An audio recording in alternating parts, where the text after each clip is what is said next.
बाबू वो एक ठन बात मान बे। का बात? ते दारू पीला छोड़ देगा का बार? दोनों जन दारू पी बोता घर कैसे चलेगा? बकरी के सिंगार झूलेला बेला, झूलेला बेला, काल के आवैया बिसर गए होला। बकरी के सिंगार झूलेला बेला, झूलेला बेला, काल के आवैया बिसर गए होला। भग गए मोला, बिसर गए मोला, भग गए मोला, जखोर गए मोला। डीजे बल्लू सिंगार झूलेला बेला, झूलेला बेला, काल के आवैया बिसर गए होला।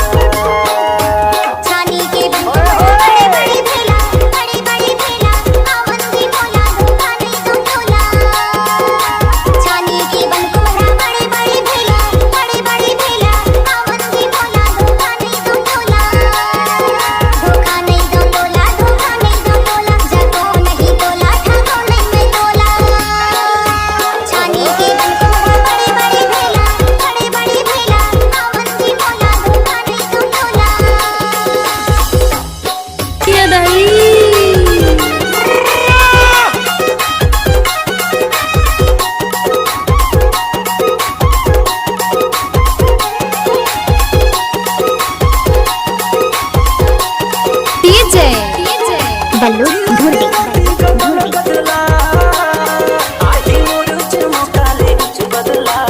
कुछ भी बोलते हो है ना।